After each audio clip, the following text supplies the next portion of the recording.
السلام عليكم. انا ام محمد.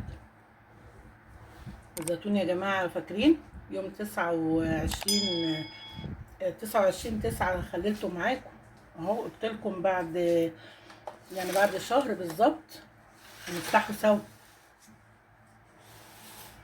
البرطمان المعوق اهو، فاكرينه؟ بص حضرتك، بصوا اعمل ايه. خلي له بقى بص، بقى عنب مش زيتون، بقى عنب. بص حضرتك، بصوا. ودول الاتنين الصغيرين انا خدت منه امبارح، دقته بصراحه، فتحته ودقته تحفه. هنفضيه دلوقتي في علبه كبيره عشان نحطه في التلاجة بقى، ناكل منه واللي يتبقى هيفضل رمضان. بسم الله.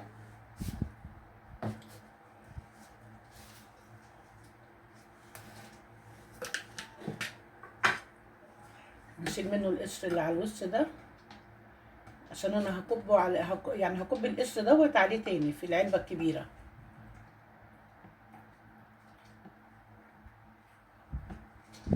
بص حبايبي، بسم الله. الزيتونه نفسها يعني، بصوا اجيب لكم في واحده.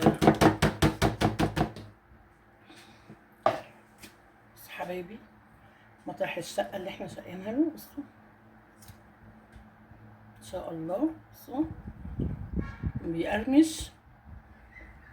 بيقرمش كأنه، اللهم صل على النبي.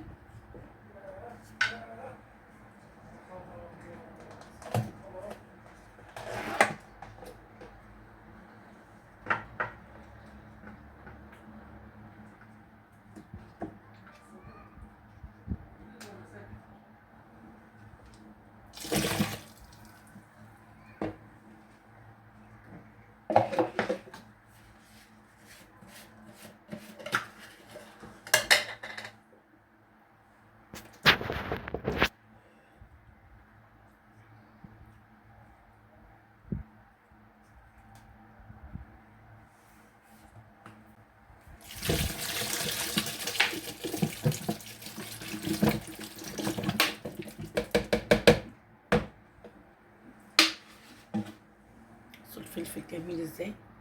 بصوا الفلفل، بصوا الفلفل القرن عامل ازاي، ولا مهري ولا حاجة، زي الفل. بصوا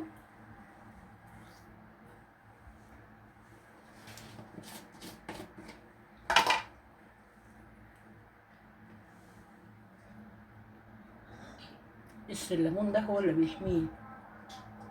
احنا هنحطه على الوش ده.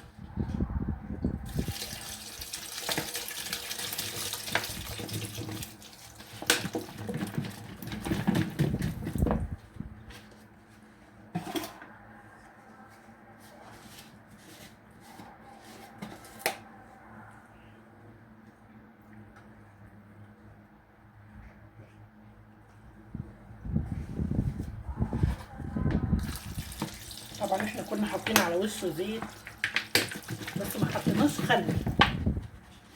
لو كنا حطينا خل بقى كان كله اتهرى.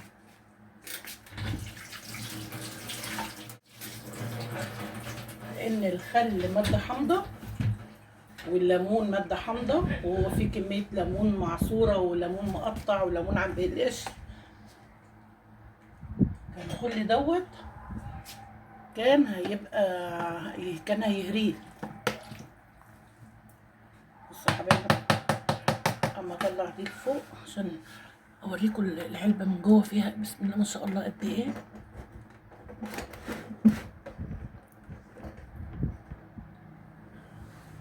بص حبايبي،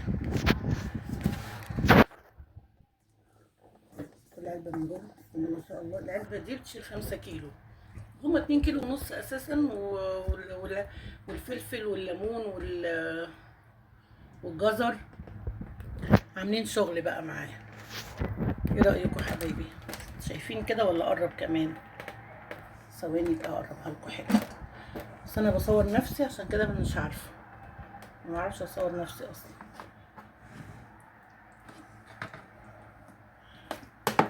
قد اللهم صل على النبي. يعني انا الوقت هنا عليها ارقص منه واكل كده، بس انا الوقت هعمل بقى طبق فول وهاكل جنبه زيتون من ده. يلا السلام عليكم.